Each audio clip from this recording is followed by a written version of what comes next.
सनातन हिंदू एकता पदयात्रा निकालने से पहले पंडित धीरेन्द्र कृष्ण शास्त्री ने बड़ी मांग कर दी है। बागेश्वर बाबा ने कहा कि हर मंदिर, चर्च और मस्जिद में राष्ट्रगान बजाया जाए, जिससे देशभक्तों की पहचान की जा सके। देखिए ये खास रिपोर्ट। बागेश्वर बाबा की बड़ी मांग, मंदिर, मस्जिद और गिरजाघरों में बजे राष्ट्रगान।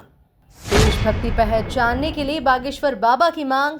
पंडित धीरेन्द्र कृष्ण शास्त्री के बयान को लेकर चर्चाएं तेज। अपने बयानों के लिए हमेशा चर्चित रहने वाले बाबा बागेश्वर अपनी दूसरी सनातन हिंदू एकता पदयात्रा की तैयारी में जुटे हैं। पहले उन्होंने वृंदावन और दिल्ली के छतरपुर में बैठ के कर अपनी यात्रा के उद्देश्य पर चर्चा की, लेकिन बाबा बागेश्वर पंडित धीरेन्द्र कृष्ण शास्त्री की एक नई मांग सामने आई है। उनकी मांग है कि देश के हर मंदिर, चर्च और मस्जिद में राष्ट्रगान बजाया जाए।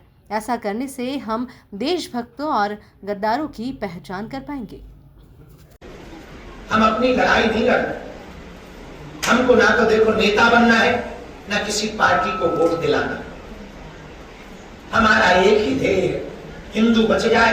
लेकिन इस रास्ते में जितनी विपदाओं को हम भोग रहे, हम जान रहे, जितनी आफतों को हम भोग रहे, हम जान रहे, लेकिन हम सिपाही की तरह जब तक मृत्यु नहीं आएगी तब तक हम हिंदुओं के लिए लड़े। माना हमारी लड़ाई तलवारों की नहीं है, हमारी लड़ाई विचारों की है। हम विचारों से हिंदुओं को एक करना चाहते हैं। हम ये नहीं कह रहे कि तुम अपने जाति छोड़ दो, हम सिर्फ ये कह रहे तुम जाति अभिमान छोड़ दो। दिल्ली के छतरपुर में स्थित सिद्धपीठ मां कात्यायनी मंदिर प्रांगण में बागेश्वर धाम पीठाधीश्वर पंडित धीरेन्द्र कृष्ण शास्त्री ने नवंबर में होने वाली पदयात्रा को लेकर 4 राज्यों के प्रतिनिधियों के साथ बैठक की। महाराष्ट्र ने कहा कि ये राजनीतिक नहीं, आध्यात्मिक यात्रा है। बाबा ने कहा, हम अपनी लड़ाई नहीं लड़ रहे, न हमें चुनाव लड़ना है, न किसी नेता को वोट दिलवाना है। हमारी लड़ाई तलवारों से नहीं, विचारों से है। देश थोड़ा खतरनाक है, कई लोगों को मिर्ची लगे, पर लगे, हमको टेंशन नहीं। मंदिरों में, मस्जिदों में, गिरजाघरों में राष्ट्रीय गान बजाया जाए।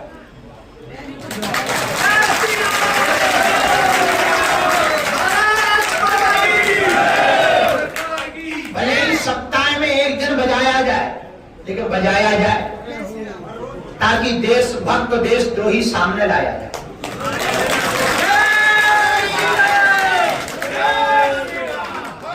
हमको भगवती माता के दर्शन करने का भाव प्राप्त होगा। जब पदयात्रा की भूमिका हमारे मन में 4 साल पहले। कुल मिलाकर बागेश्वर बाबा का ये बयान अब सियासी तूल पकड़ता जा रहा है। Bureau report, MP news, Delhi.